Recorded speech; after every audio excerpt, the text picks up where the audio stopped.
Good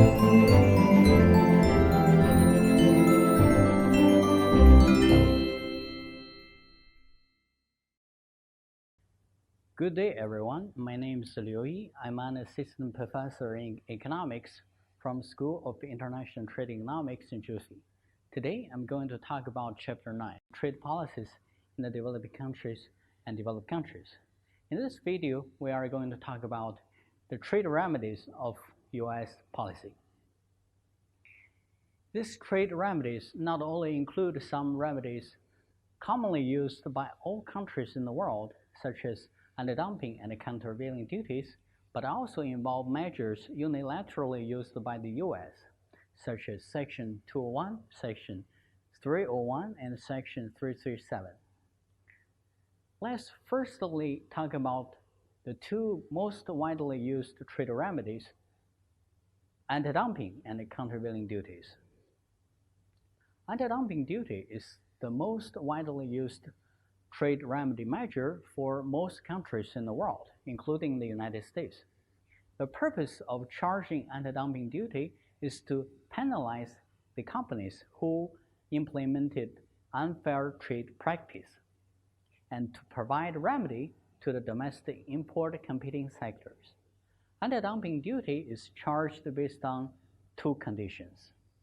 Firstly, exporters sell the products at the price lower than their cost of production.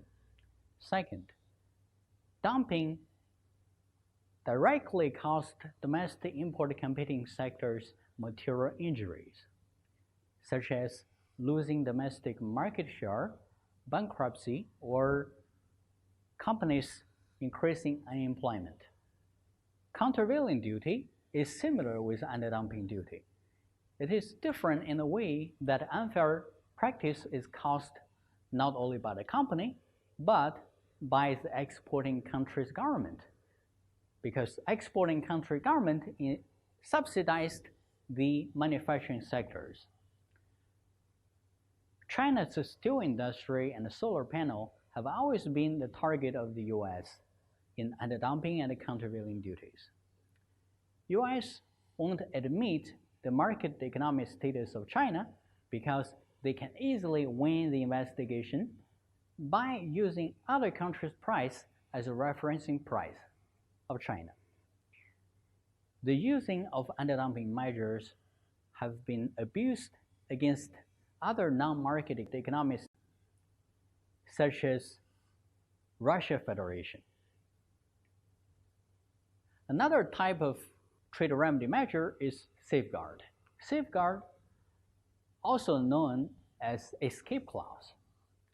It originally provided recourse for domestic industries that injured by a reduction in the U.S. tariff rates.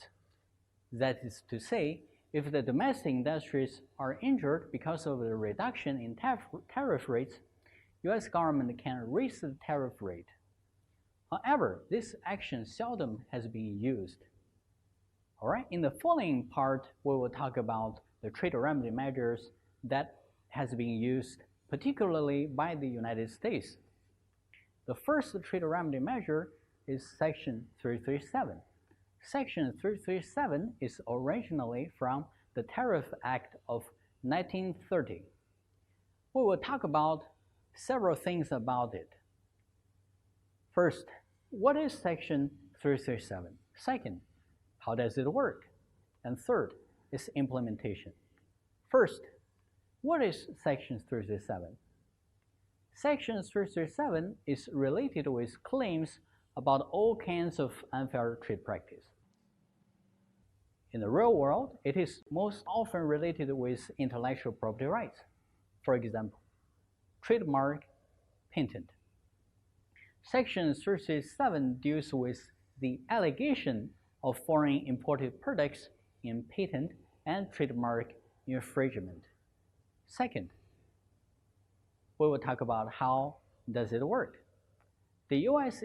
International Trade Commission, also called USITC, will confirm the establishment of allegation based on their investigation.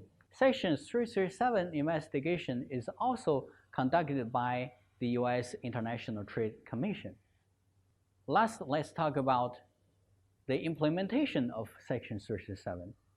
Japan and South Korea used to be the major countries suffered from Section 337. In recent years, China became the biggest targeting country. In 2018, 19 investigations involved Chinese companies. It takes 38% of all Section 337 investigations of the United States. Many sectors in China has been targeted, including sectors such as photovoltaic, children's backpack, semiconductor devices, integrated circuits, etc. The cost of responding to a lawsuit of Section 337 investigation is often very high. It is as high as millions of US dollars per case. Chinese companies are exhausted to respond to these investigations in both energy and money. The second measure particularly exists in the United States is Section 301. US use Section 301 very frequently.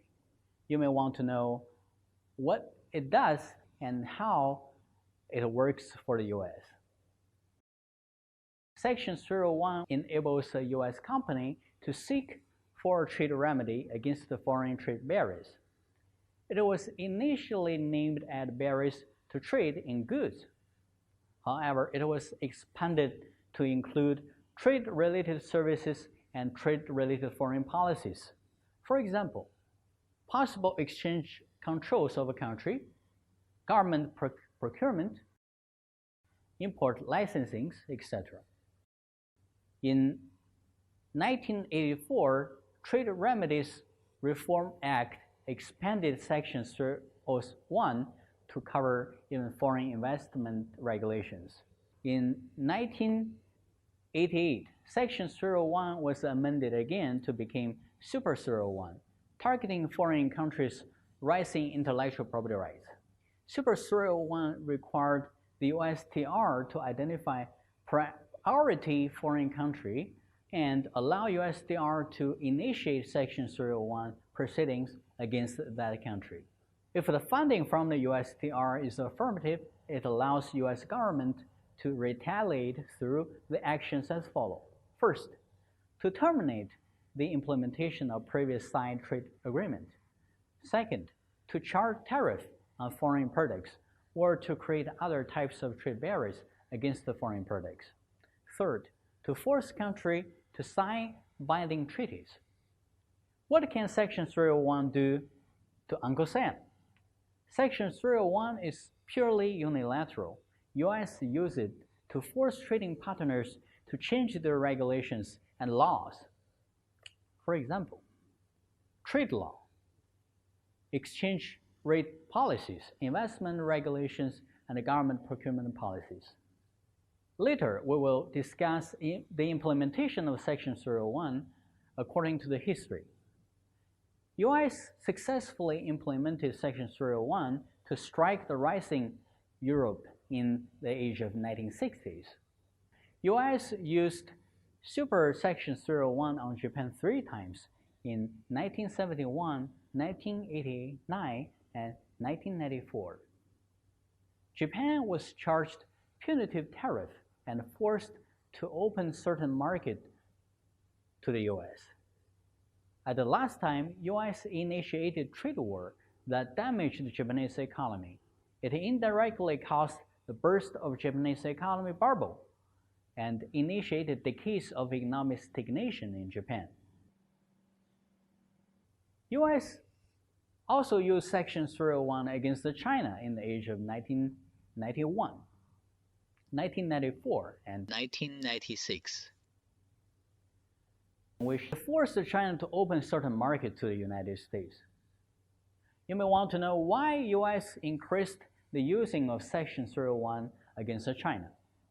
Firstly, competitiveness in innovation in intellectual property is the key interest and the strategy of the U.S. The rising of Chinese companies in high-tech induced the use of Section 301 to crack down the competitiveness of Chinese companies. Second, facing huge trade deficit of the U.S. to China and the slowdown of the U.S. economy, U.S. need the manufacturing sector to move back to the U.S. to create jobs. Third, Section 301 against China is a very simple receipt to the current situation of the United States. The last trade remedy measure used particularly by the United States is Section 201. Section 201 was originally from the age of 1974 Trade Act. Section 201 modifies the provision of the existing escape clause mechanism. The escape clause, also known as safeguard action. In the process of trade liberalization, escape clause was originally designed to provide remedy for domestic industries if they are injured by tariff rates reduction. However, Section 201 is different from other kinds of trade remedy measures. Safeguard was seldomly used after the foundation of WTO. Anti-dumping and countervailing duties are allowed by the WTO because they target on certain products from only certain countries. However, Section 201 is targeting certain products from all nations. As a result, it is also known as global safeguard investigation. In addition, unlike other trade remedies, Section 201 does not require funding of an unfair trade practice. However, material injury and unfair trade practice is essential in anti-dumping and countervailing investigations. Next, we will talk about how Section 201 works. Firstly, domestic industries may petition the USTR for import relief if they think they are seriously injured or threatened with serious injury by increased imports. In the second step, USITC determines whether there is an increase of import in an article and whether that increase is a substantial cause of serious injury to the domestic competing sectors. Third, if the USITC finding is affirmative, it recommends the President to prevent, remedy the injury, or to facilitate industrial adjustment to the import competition. In the end, we will talk about a recent case of Section 201. The biggest exporter of large residential washing machines to the U.S. is South Korea. In order to force South Korean washing machine companies to invest in the U.S. market, in January 2018, U.S. President Donald Trump announced to implement a global safeguard remedy on large residential washing machines for 3 years. In the first year, U.S. will charge additional 20% tariff on the first 1.2 million imported items. In the second and third year, tariff will be reduced to 18% and 16% respectively. For the imported washing machine exceeds this amount, 50% tariff will be charged in the first year and 45% and 40% for the following years.